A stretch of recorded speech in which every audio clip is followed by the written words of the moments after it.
नमस्कार, times of Swaraj में आप सबों का स्वागत है। मैं हूं संतोष सिंह और आज हम टाइम्स ऑफ स्वराज में बात कर रहे हैं। ट्विटर पर ट्रेंड कर रही है चित्रा त्रिपाठी। योगेंद्र यादव के साथ पैनल डिस्कशन में चित्रा त्रिपाठी जिन बातों को लेकर प्रतिक्रिया व्यक्त की और फिर बाद में सोशल मीडिया पर जिस तरीके की चीज़ें चल रही हैं और चित्रा त्रिपाठी जिस अंदाज में योगेंद्र यादव पर हमला बोल रही हैं, स्वाभाविक है इस देश में धर्म के आधार पर बहुत सारी चीज़ें बदलने की कोशिश ज़रूर हुई है।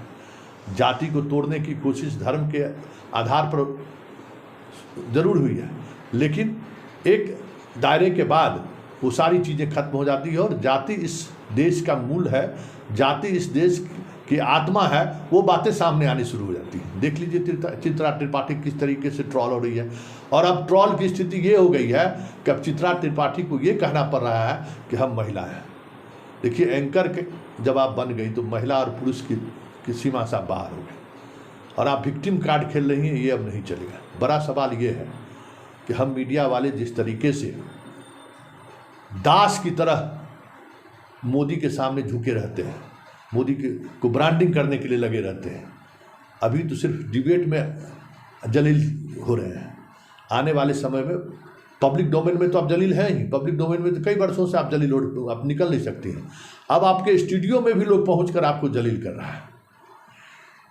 मतलब सरकार की तरफदारी इस तरीके से करने लगे हैं कि अब स्टूडियो में आके अब जिस दिन कर्नाटक का रिजल्ट आ रहा था, आप यूपी का नगर निकाय का चुनाव का आप रिजल्ट दिखा रहे थे।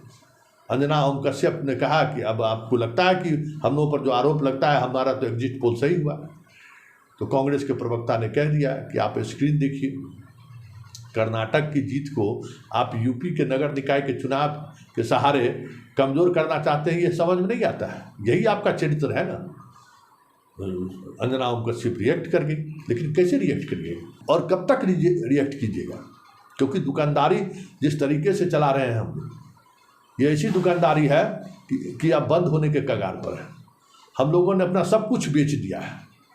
मतलब ठीक है, आप सिंपैथाइजर हो सकते हैं, आप किसी पार्टी या नेता के प्रशंसक हो सकते हैं, उनके लिए आप काम भी कर सकते हैं, लेकिन इस हद तक कि हम पब्लिक प्लेटफॉर्म पर एक्सपोज हो जाए। कि चित्रा के ट्विटर हैंडल पर देखिए, किसी ने पूछा कि मेघालय में इतनी हिंसा हुई है, क्यों नहीं दिखाया? एक फ़ोटो ट्वीट करता है कि देखिए कश्मीर में किस तरीके से लोग इंजॉय कर रहे हैं। अरे, हम पत्रकारों का ये काम है कि किसी पार्टी का प्रवक्ता बन जाए। तो चित्रा त्रिपाठी पब्लिक डोमेन में निकलते हो तो गालियां सुनते हो, भागना पड़ता है। चाहे अंजना ओम कश्यप पटना आई थी, भागना पड़ा ना। पब्लिक के सामने वो टिक नहीं पाती। अब स्टूडियो में बैठकर आपको लोग अपमानित कर रहे हैं, गाली गलौज कर रहे हैं। जरा आत्मचिंतन कीजिए, क्यों ये परिस्थिति बनी है। और आप एक बात और समझ लीजिए कि वो दौर गया जब बीजेपी का IT सेल आपके उन बातों को आगे बढ़ाते थे। आज देख लीजिए IT सेल किस तरीके से कमज़ोर हो रही है। जातिवादी ट्रॉल ग्रुप कितनी मजबूती के साथ आपको ट्रॉल कर रहा है और ब्राह्मणवाद में इस ताकत नहीं है कि उस ट्रॉल को रोक सके, ये भी समझ लीजिए। और बीजेपी का IT सेल का औकात दिख गया ना चित्रा जी। देख लीजिए आपके ट्विटर हैंडल पर क्या हो रहा है, किस तरीके से आक्रमण आप पर हो रहा है। यही यथार्थ है इस देश का और इस यथार्थ को जिसने स्वीकार नहीं किया है उसकी यही दुर्गति हुई है। और आने वाले समय में हम मीडिया वालों को और अधिक दुर्गति होगी, इसके लिए तैयार रहने की जरूरत है।